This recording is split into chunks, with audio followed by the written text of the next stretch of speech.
Sadnam. We are Jen and Ramtin from Heart Center Revolution. Our intention with this podcast is to share the best of Kundalini yoga and conscious living with you so you can live a more heart-centered life. Satnam, and welcome to episode 55 of the Heart-Centered Revolution podcast. Today we're going to talk about some of the basic characteristics of the mind, because when you're aware of how the mind tends to operate, then you can recognize it when you're going through these different facets and then learn how to neutralize some of the more harmful or unhelpful aspects of the mind. So again, you can drop into that heart and live from your heart center. Towards the end of the episode, I will lead you through a pranayam that is great for reducing stress, anxiety, tension, just kind of letting go of that overthinking and the stress that we put on ourselves. It's a good one. We're so happy you're here today. And please, if you enjoy this episode, if you've been enjoying our episodes, please subscribe and follow wherever you love to listen. Thanks so much. Let's jump into our discussion for today. Welcome to the discussion for episode 55 of the Heart Center Revolution podcast. Today, we're going to talk about some of the basic characteristics of the mind. But we thought it would be helpful to first start with just kind of defining what the mind is and what it means, because all of these concepts are fairly abstract, but I think you'll recognize them in how you experience your internal dialogue and how you experience your consciousness. So stick with us through it. It can get a little abstract, but I think in the end, all the pieces are going to come together. All right. So when we talk about the mind, what I think of a definition of the mind is it's kind of your internal experience. It's almost like the movie theater of your internal experience, of the visuals you see and the things you hear and the things you think. But what the mind also functions as is a lens. And so there's a universal consciousness, like a divine consciousness. And then there's also a collective consciousness or a collective mind of like all human, and I would imagine like animal thoughts too, but like this collective consciousness around us, and then a divine universal consciousness. And our mind acts as a lens to bring all that information through into our own individual consciousness. And so it's kind of like the movie theater that everything plays out on, but it also acts as this lens between the collective and universal consciousness and our own individual consciousness. Then what can happen is if our lens is distorted, like if it's cloudy or if it has like an additional colored lens on it, just to go with the analogy, then the thoughts that come through, the ideas that come through get distorted. And then in that, like sticking with the movie theater analogy, if in our mind there's like a set of mirrors, then those thoughts become further distorted. And so through the practices of meditation and mindfulness and dropping into your heart and slowing down your mind and clearing your mind, then you're kind of clearing those mirrors, you're clearing up that lens so that the divine, universal, and collective consciousness, when it comes through, and when the thoughts that come from your spirit and your intuition come through, you can see and experience them more clearly. And so that is a really helpful part about dropping into your heart, is your mind becomes more clear.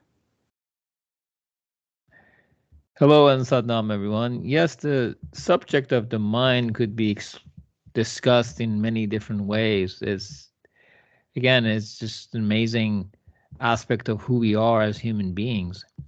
One way to kind of think of the mind is like a vast network, just like the internet, that we are connected to different webs of the universal mind and the collective consciousness and other people as well. So how I sort of define the mind, I would like to say that the mind is the facilitator of the local and a universal consciousness. And everything that the Jen discussed here and mentioned and what we're going forward talking about is the key idea, the key point is that it's all levels of consciousness. So the mind is the combination of consciousness and energy. And actually, energy to me is from consciousness. So how energy is created is through our focus and attention, and it comes from the level of consciousness that we are dwelling within. Another way of sort of defining the mind is thinking of the mind as the holder, the field of our totality of our imagination and of our consciousness. Our intentions, our emotions, our thoughts, all of that is part of that mental capacity or mental space or field that we call the universal mind. That is part of the universal mind. That's so beautifully said. I love thinking of the mind as a field. That really, to me, resonates and feels true. So today, now that we kind of have a basis for what we mean by the mind, we're going to talk about some of the basic characteristics of the mind, because understanding our mind can help us learn how to work with it and to use our mind to our soul and our authentic selves advantage, and avoid getting caught up in the mind or taken away with the mind, because it can capture our attention quite easily. So the first basic characteristic of the mind that we'll talk about is that the mind is largely automatic. So not always, but a large part of our mind is automatic. And so it is your mind that thinks much of the time and not you. So these thoughts and these ideas are happening automatically. Your mind floods you with thoughts, both wanted and unwanted, intended and unintended. And not all of these thoughts will support the you that is you. So not all of these thoughts will support your true authentic self. Some automatic thoughts that you have are not going to serve you. And so what do you do with that as you observe your thoughts, as you observe the goings on of your mind? It is important to discern which thoughts serve us and which thoughts we're going to hold on to and let have an impact on our emotions and our spirit and our level of motivation and connection and all of those things. And which thoughts are we going to just watch fly by and not attach any meaning to? You know, when we talk about the automatic aspect of our mind, we may associate it with the subconscious mind. That's the part of our mind that is designed to work within our automated system to work for us. We have that capacity, we have that system within us, if you will, so we can utilize it to live the life we want to live. So understanding that when we say a large part of our mind is automatic, the consciousness that our mind has is designed to most of it to be automatic, so we could make choices. We don't have to think about the physiological aspect of who we are, the mechanical aspect of what our bodies do, right? And the brain, when we talk about the mind and the brain, a lot of the time brain and mind are used interchangeably. So the brain is part of our body, the organ within our body that does have an influence in our consciousness of what we think about and what thoughts we bring in. And that again, that all of that could be captured within the space of the subconscious mind, which is majority part of our physical body. Okay, great. So the second characteristic of the mind that we're going to talk about is that the mind is ever moving. So your mind actually doesn't stop moving. And the idea is that just like in the ocean, you can feel waves that were generated from far away. So in your mind, can you feel thoughts and feelings from the entire universe and from other people? And so this is where attaching to our thoughts too much is going to cause more frustration or more suffering or discomfort in kind of through the Buddhist lens. Like if we attach too much meaning to our thoughts, then we give them more meaning than they need to have. And so the mind is ever moving. It's going to always evolve. And as I'm talking about this, I'm thinking of the quote, like, let go or be dragged. And so if you're having thoughts that aren't serving you, or worries or things that are coming through, like, can you just let go of them and let them just be passing thoughts? I guess I'm repeating what I said when about the mind is largely automatic. But the other notion that the mind is ever moving is to keep this in mind when you are meditating. Because we talk about how the purpose of meditation is to clear your mind, but it's actually kind of to slow the mind down and to maybe focus it on a single point, but it doesn't actually stop. They can kind of feel clear, or you can feel some space between thoughts. That even when you're doing that, like even as the thoughts slow down, there will still be feelings that arise, things that are arising. And so the mind is kind of always in flux, and it's always being impacted by that universal and collective consciousness. Yeah, existence is about movement.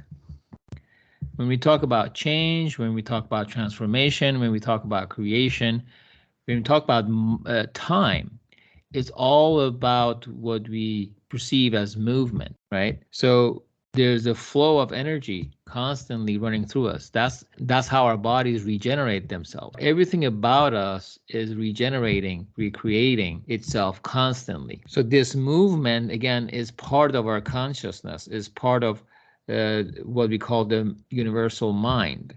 When we talk about brain or mind or physical body, there's no separation. There's no this versus that. This is all part of the same consciousness, the higher consciousness. The main part of us, as we could talk about in different ways, is the soul aspect of us that's really giving power, the prana, the life source energy that gives sort of power to everything that exists. So the mind also is part of that. Our physical body is part of that. It's just in a different form, more subtle or more tangible. Beautifully said. The mind, just talking about this stuff is so complex and so interesting, but I find it always resonates and helps me understand my own experience of my mind so much more. So the third characteristic of the mind that we'll talk about today is that the mind functions best on contrast. And so your mind, the way you perceive the world, the way you perceive events, the way you perceive even yourself, your own thoughts, is to develop polarity and contrast. Things are good or bad. They are black or white. Someone is a part of your in group or they're a part of the out group. And this is a way our mind functions in order to categorize the world very quickly. So it's a tool of efficiency. But the truth is, things and thoughts and feelings and situations are not black and white. Like, a lot of peace can be attained from living in the gray area and accepting the gray area, or accepting that something can be largely positive with some unpleasantness or largely unpleasant with some positive. Just accepting the gray area is truly the work of the heart center and the work of dropping the preconceived notions of the mind and kind of accepting the world as it is. But that is counter to that inherent nature of our mind to automatically classify and distinguish things as black and white, good and bad, with us or against us. And yes, again, our brains are designed to work within a polarized consciousness for us to be able to have the contrast and point of reference of where we are to create that in energy and motion to move forward, working within time and space, be able to understand time and space, to work within and create the things we create on an earthly level. So this design that we have within us, our brain and our mental capacity, is for a reason that we could utilize as tools to create what we want to create within our human consciousness. So what is mentioned here is that as we understand these characteristics of the mind, how there's a part of it that's automatic. It's always moving forward. We can't try to stop it. right? We can't, for us to be able to fight certain aspects of who we are, our emotions, our thoughts, is useless, right? And we understanding that the automatic aspect of the mind is just going to continue work. This gives us a little bit of understanding and awareness that these tools have a purpose, and for us not to resist it, not to despise it, or again try to work against it. So we have to work with it and make these characteristics a tool for us.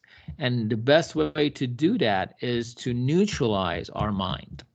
And how we do that is to tap into a different level of consciousness within our heart center. Yeah, exactly. That's exactly what I've been thinking as we've talked about these first three characteristics are that we're mind, body, and spirit, right? And so, but who we are, we, the observer, the orchestrator of our life, the creator, that's part of your soul and your spirit. So you actually are your soul and your spirit. Your mind, the thing through which you experience almost every moment of your life or interpret almost every moment of your life, isn't actually who you are. It's a tool that's been given to you as a human being to access all these different levels of consciousness, but it is not who you are. You are that heart center, that soul, that spiritual being having this human experience. The mind isn't who you are. It's this field of consciousness. It's this tool, this information of inspiration and emotion that has been given to you as a human being. But as a human being, you, who you are, as they say, the you that is you, that's your soul, that's your spirit.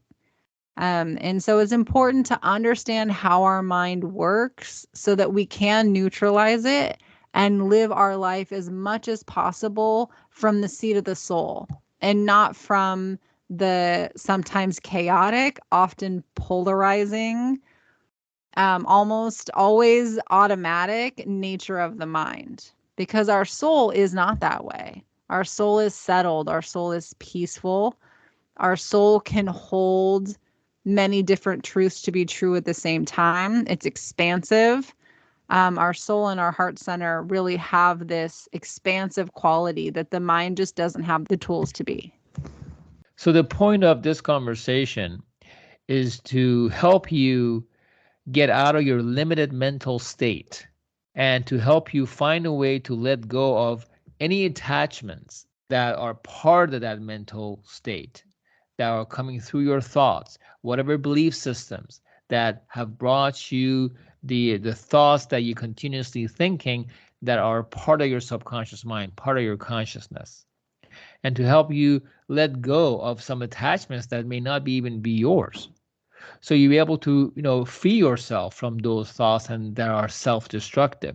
So simply said, you want to use your mind to control your intentions and your emotions and therefore your actions, and not allow the mind and the thoughts that you have that we credit to the mind to control you. That's it. That's the whole thing. And I think for me, as I work with clients and notice myself, just to not get attached to your thoughts. They don't have to mean anything. They're not necessarily true. They're not necessarily reflective of you. And so your thoughts don't have to mean anything. If they're problematic for you, just let them go. And use your intuition and your heart and your connection to divine consciousness, use that to guide you. But any like programming you have about not being good enough or worries to worry about the future, those types of things that are repetitive and not serving you, just let them go. They're not who you are.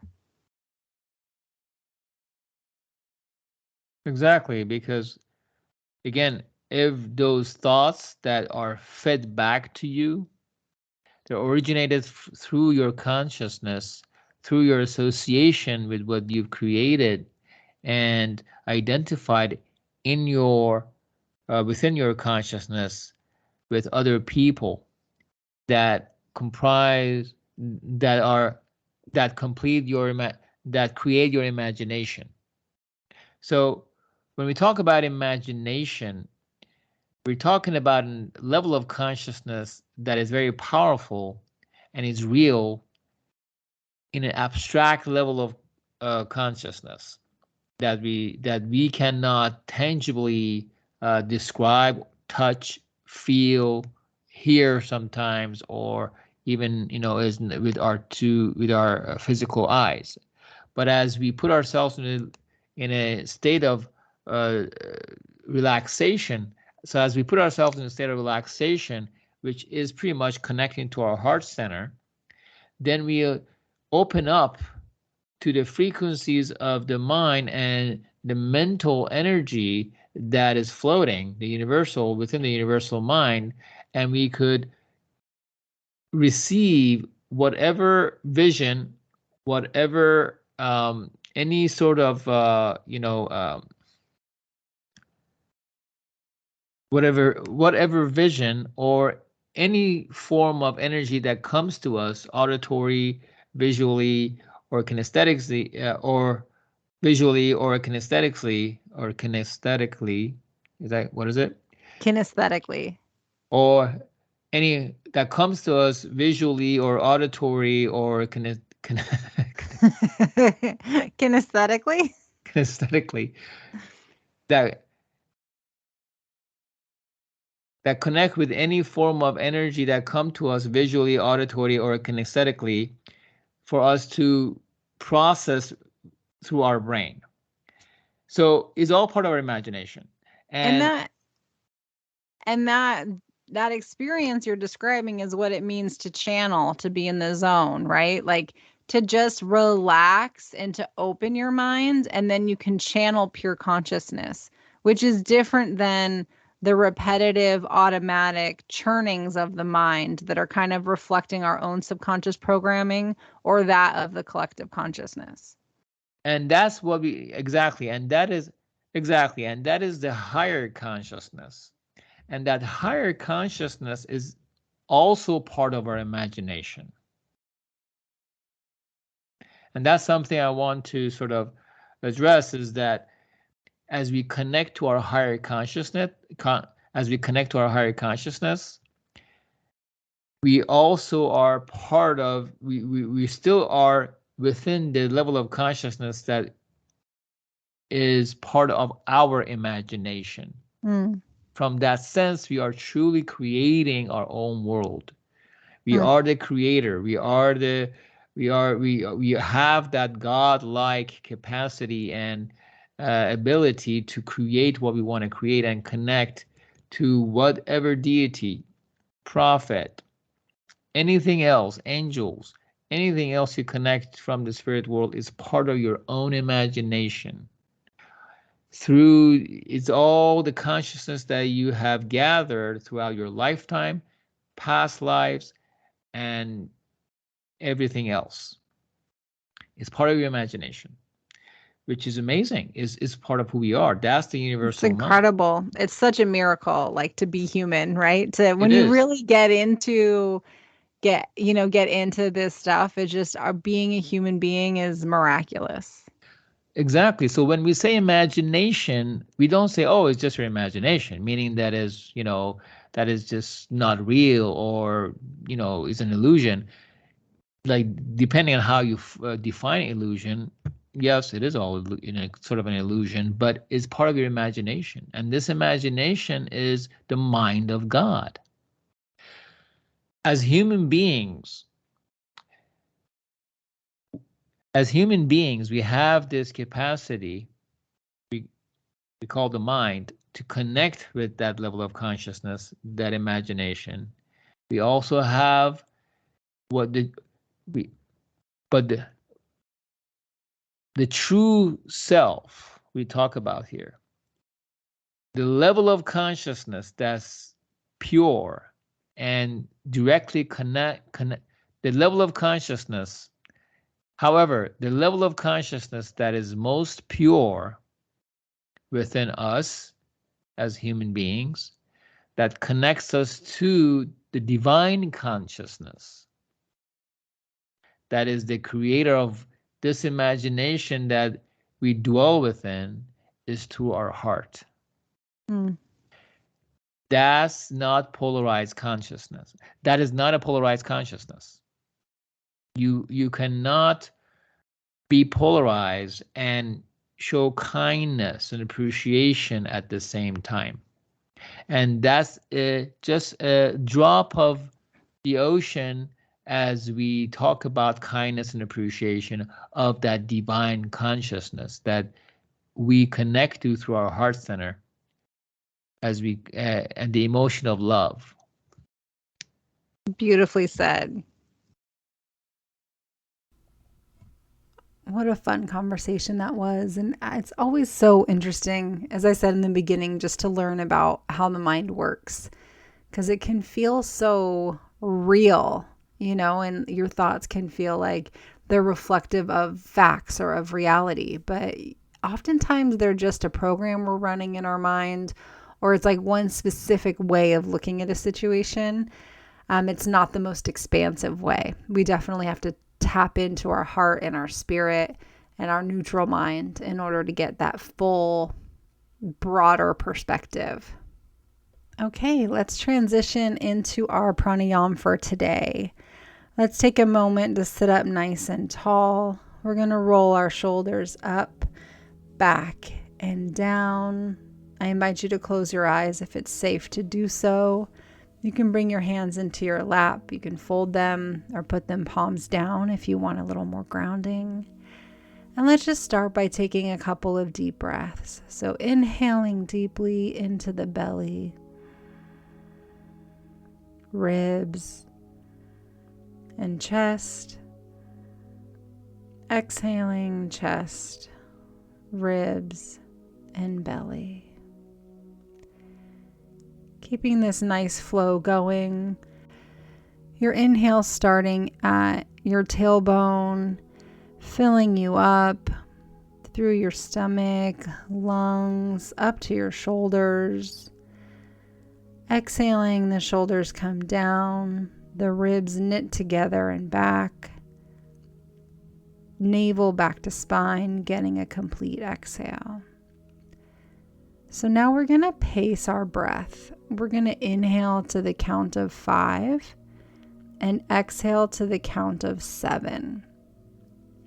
And so let's begin inhaling. 1, 2, 3, 4, 5. Exhaling to 7. 1, 2, 3, 4, 5, 6, 7. Inhale. 1, 2, 3, 4, 5. Exhale. 1, 2, 3, 4, 5, 6, 7. Okay, continuing at your own pace and your own count. I was counting about a beat per second. If you want to take longer, deeper breaths, just lengthen the timing of your counting so you can count longer. 1, 2, and so on. If that felt like a long breath for you, or when you're feeling anxious, it gets hard to take long breaths, you can count quicker. 1, 2, 3, 4, 5. And then exhale 7. So whatever pace is working for you right now, keep it that same pace. Inhaling to a count of 5, exhaling to a count of 7.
as we take our last few breaths, see if you can slow down the pace of your counting and elongate your breath just a little bit. Not too much, just a little bit longer.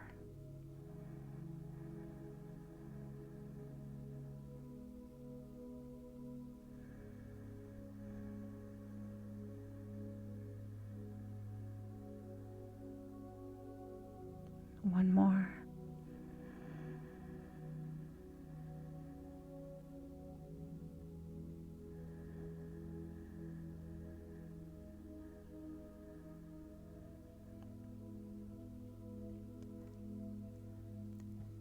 After your next exhale, take a deep inhale in, suspending the breath gently, squeezing the body gently, feeling the energy moving up the central channel, out the crown of the head. Exhale, relax your shoulders, relax your face, checking in with your mental, emotional, and spiritual state. How did that brief pranayam practice shift your experience of yourself?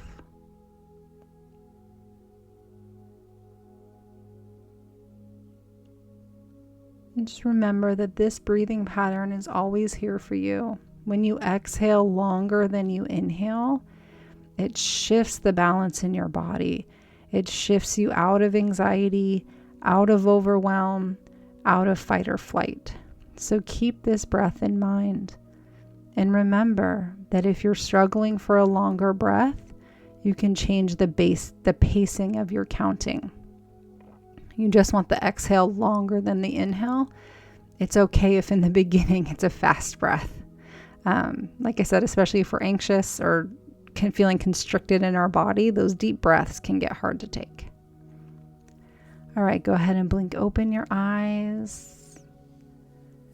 Yeah, well, thank you so much for joining us for this episode of the Heart-Centered Revolution podcast. If you haven't checked it out, we do have a free 10-day meditation program that you can do. You get all these wonderful instructions on how to do the Kirtan Kriya meditation. And then every day for 10 days, you get an email in your inbox and you have a guided practice. So it can really help support you getting that home practice started or getting a daily meditation either started or kind of reinvigorate your daily meditation. So you can find that at heartcenteredrevolution.com/Kirtan Kriya. And I'll put a link in the episode description. And also, if you've been considering getting some support from Ramtin, if you'd like to work with someone one-on-one to learn more tools to break through some of these habits of the mind, check out heartcenteredrevolution.com/spiritual counseling and learn more about working with Ramtin. He can really help you take that next step in your spiritual growth and transform what it is you're looking to transform. So let us know if you have any questions about that. But we love you so much. We will connect with you next time and be revolutionary. Satnam.